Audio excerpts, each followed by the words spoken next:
Welcome to part 2 of building a project timeline for SOX 404. So in part 1, we went over the risk assessment, we went over the COSO mapping. In this session, we answer the tactical questions like, which processes should we start with? When should we do the process documentation? When should we do the walkthroughs? When should we do testing? How many rounds of testing should we do? And how does the Jobs Act or being an emerging growth company factor into the timeline? Well, in part 1, we discussed risk assessment and planning and COSO framework, reports testing, and audit committee and the auditors. Which processes should we start with now? I started with equity and order to cash processes and the financial close. A couple of things you want to consider here. One is I usually start with the bigger processes or the higher risk processes like order to cash and financial close. I want to do the messy work up front to give me more time to remediate or fix things. Equity is a smaller process, but there's a lot of handoff between HR, finance, and legal. Equity usually involves stock-based compensation, so there's granting of options and accounting for that expense, which means that your legal team has to have the board-approved stock option grants, gives it to HR, who then issues the options, who then gives that list to finance to do the accounting. So a lot of handoffs, and we find that the more handoffs and the more departments involved, the more coordination and time needed. Order to cash and financial close tend to be higher risk processes. If you're a biotech company, you may not have revenue or order to cash, but you do have financial close and you do have clinical trials and accruals. Notice that we have some time allocated for entity level controls, and it looks like there's a lot of time. The extra time here is not because the extra time to do the tasks. Entity level controls can be done very quickly, but you need to coordinate and work with legal and HR and other departments outside of accounting. Entity level controls tend to include policies. Do we have a background check policy? What HR policies do we have? That takes more coordination and buy-in from multiple departments, and that's why we give it more time for meetings to discuss and have buy-in. For younger companies that are getting ready to go public or are going through SOX for the first time, some of the policies are still being finalized. So it's great to start with the conversation early in the year. It'll take some months and gives people time to buy into the final process and policies. You also notice that IT general controls is a key process. We allocate more time to it because IT controls, you're working with the IT department. Oftentimes, system controls take more time to implement because of system constraints and capabilities. So the time to complete the work is based on who's available for interviews and walkthroughs and the systems themselves. Now, when should we do the process documentation? You'll notice that we've budgeted about a week to do the documentation and a week to do the walkthroughs. Typically, it's easier and more efficient to interview and document and do a walkthrough right afterwards. The reason is that the documentation phase is where you ask questions and understand the process. You say to the process owner, help me understand what it is that you do and what controls you have, and they'll explain it to you. What we often find is that the process owners forget to explain certain steps in the process. They may explain 80% of what they do, and then they forget to mention the 20%, or 20% of the activities they do only happens once a quarter or once a year. So it's not that they're purposely withholding, they just forget about it. And when should we do walkthroughs? Once we do the initial interviews, we actually like to do the walkthroughs right away. The walkthrough is essentially saying, you've told me what you do during the interview, now let's go to your desk and show me the steps. Let's select major classes of transactions and take me through it. From when you initially get this PO, record it, check it for approval, making sure it's coded right, to when you actually pay a vendor. That's why you see in this timeline we've built, we've often connected the documentation and the walkthrough tasks close to each other because it's more efficient. So when do we do the testing? See the lighter blue bars? This is what we called round 1 testing.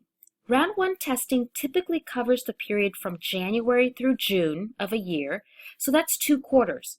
If you have a different year end, it's your Q1 and your Q2. I have about 5 weeks allocated here. It doesn't take the whole 5 weeks to test equity or some of these other processes. We have extra cushion in this timeline because if it's the first time for testing, there's always the coordination of the name of the report parameters, what's the population. Once we have the population, we can then select samples and give the process owners time to gather the support. How many rounds of testing should we do? We suggest 3 rounds. So the first round covers Q1 and Q2. By the time you get to round 2, that's testing Q3 activities. You've worked out the kinks already, so it takes less time. Now notice that round 2 testing happens after Q3.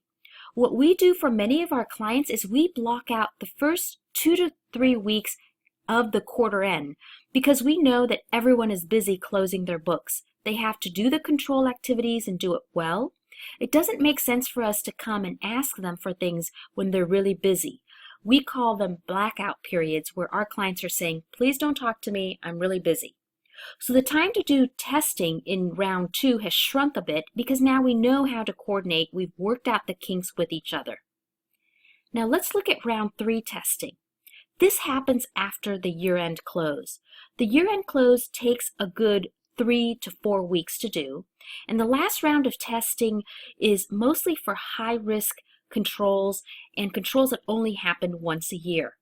Drafting the 10K and disclosure only happens once, so we reserve that time for those last tasks to get done before we can do the testing. How does the Jobs Act or being an emerging growth company factor into the timeline? I'm going to show you now, an example of a timeline under the Jobs Act requirements. You may remember from previous trainings that the Jobs Act was a law that was passed in 2012, which says if you are an emerging growth company, you're exempt for 5 years from having to comply with SOX 404B. So the timeline lets you visualize the activities needed under SOX 404A and SOX 404B. SOX 404B is the requirement to get an audit from the external auditors on your internal controls over financial reporting. The company is still required as an emerging growth company to document and assess that controls are in place and operating. So that's SOX 4041 or 404A. If you do your process documentations and walkthrough, you'll be able to fulfill this requirement. The external auditors under 404A only need to verify that you've documented your controls and the controls are in place and they're working. If you are an EGC, you're an EGC if your revenue is less than $1 billion, or you have public debt that's less than $1 billion, or your market cap is less than 700 million. So if you meet these criteria, you're exempt from SOX 404B. Now, SOX 404B is the extra work for round 1, 2, and 3 testing. Your external auditors have the requirement to test controls and ensure that they're operating effectively. So most companies do the testing before the auditors to make sure that they're going to pass before the auditors do it. There's another reason why I planned the walkthroughs to stop in June.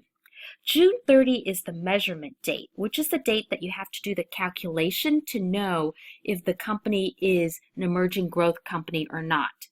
If you're a December 31st year end, you would measure on June 30 or 6 months before the year end date. So if you are an EGC, the auditors don't have to do all the extra testing. That's why most companies do their documentation, their risk assessments, their walkthroughs by June 30, so that they can say, I'm done with SOX 404 requirements. If needed, they can then jump into the testing and doing the 404B requirements and not have to do too much of a scramble. Now, some companies actually do the testing as well, as if they were following 404B.